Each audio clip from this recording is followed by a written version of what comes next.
My name is Emily Britton, and I am here to address the urgency of the antibiotic resistance epidemic in the United States that has escalated to a global scale. The dairy industry is at risk for sacrificing their entire production while farmers try to fight the reoccurring cases of chronic mastitis. The most common approach is to treat cows with different forms of antibiotics, which are types of drugs used to attack, destroy, and eliminate bacteria that cause various infections, in this case directly in the udder of several dairy cows. This is urgent because various milk products have the potential to become scarce, and you are also at risk for becoming resistant to life-saving antibiotics as well. In general, a population of bacteria causing an infection within someone's body can develop one random mutant that triggers a population of resistant bacteria to evolve, which continues to multiply and overpower the treatment as time goes by. Whether you drink milk or not, everyone can be affected by this. In fact, consumption of milk-based products is not the main indicating factor to distinguish if someone is bound to be negatively affected by this. If we push this type of treatment to the point where it is completely ineffective, we currently have yet to find another cure to common, harmful, and even life-threatening infections these type of bacteria can cause. My interest in this issue was initiated at my own family dairy farm, and out of further observation and curiosity, I left my hometown and came to the University of Massachusetts Amherst in hopes to find more answers to this problem. After going to the Science and Engineering Library, I discovered that sales of milk for human consumption contaminated with antibiotics have been prohibited. The Food and Drug Administration states that it is a public health hazard even if only a mere 1 part per billion of antibiotics is present in the final product. This upcoming video produced by ABC TV helps address the urgency and potential risk this situation proposes to human health across the world.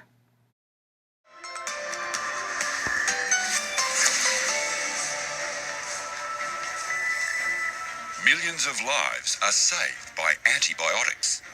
From treating common infections to allowing organ transplants, antibiotics have extended average lifespans by decades. No intensive care. You wouldn't have any intensive care if it weren't for antibiotics. So they're absolutely revolutionary. But have we been too clever for our own good? Each year, about half of the emergency cases treated in this intensive care unit are suffering from bacterial infections or sepsis. The problem is, they're starting to see infections they can no longer treat. Bacteria are rapidly becoming resistant to all the antibiotics we have. By overusing this precious medical resource, we risk losing the potency of antibiotics forever.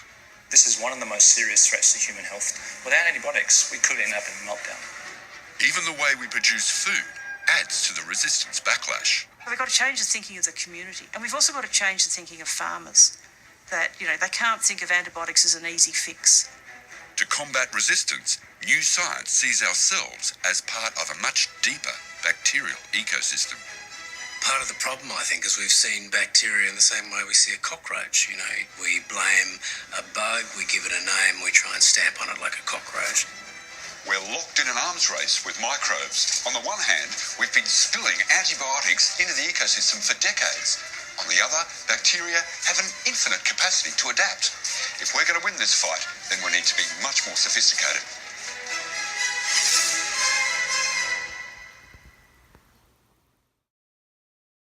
My next task was to go back to my farm and personally interview one of many people that have been dealing with this situation hands-on for quite some time. Has mastitis been a problem in your herd lately? Yes, we've struggled with high cell counts. How have you treated it? We cultured the cows. Actually, we had high cell counts. We cultured the tank, and the tank came back with ag strep. And we then talked to the veterinary. We had to separate the herd into positive for ag strep and negative for ag strep, and then treat them, and then retest them, and some of them were still positive, and we shipped them, and then we put the other ones back in the tank. Very contagious from cow to cow. So, and then we test the herd, test the bulk tank regularly every 3 months, or every week, or at first it was every couple weeks, and we started getting some clear ones of ag straps. But then we still got to deal with the dry cows that are coming back into the herd and the fresh heifers. The treatment is just your regular, like, penicillin-based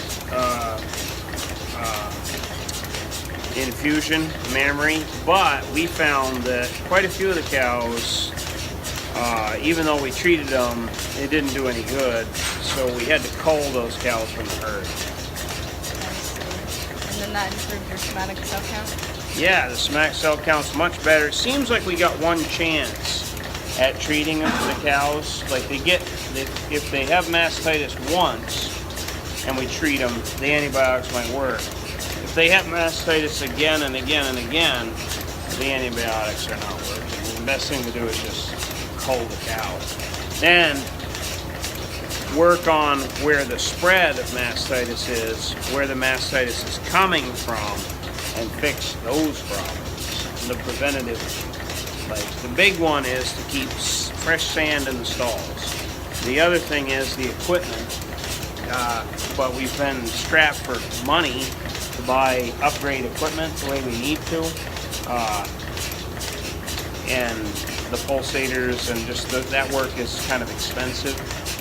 So, but it improves quality. So it's like if you do have some extra cash flow, it's like the best place that right now that I could spend money would be to improve the milking equipment, which will help me reduce using any antibiotics and having sick cows, mastitis cows. They cost you money.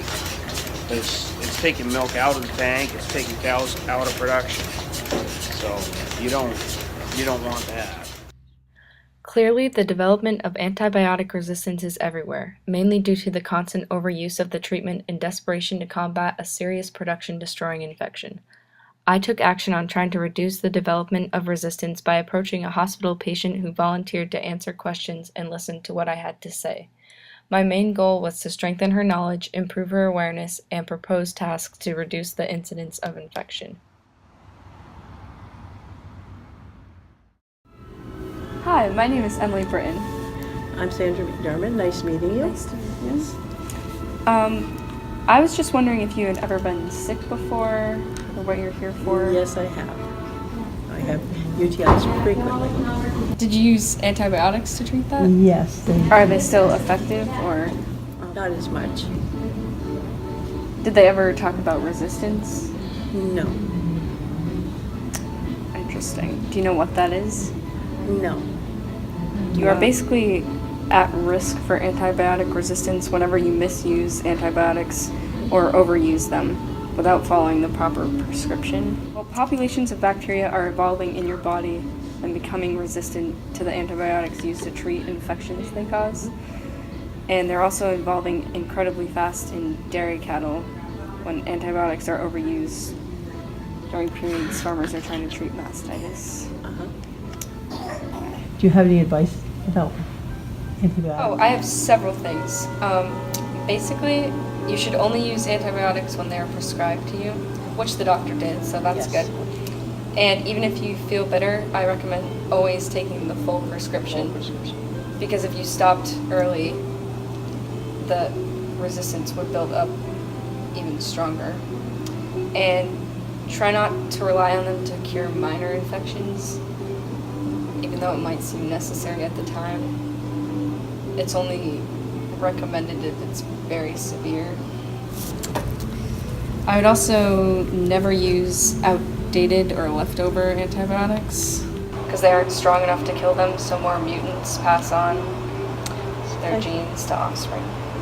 That's good advice. I didn't realize that. And then just make sure you always wash your hands after going to the bathroom or before you eat. I will. I do.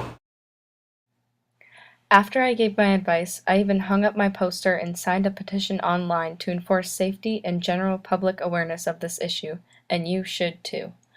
Ultimately, remember, use them, don't abuse them.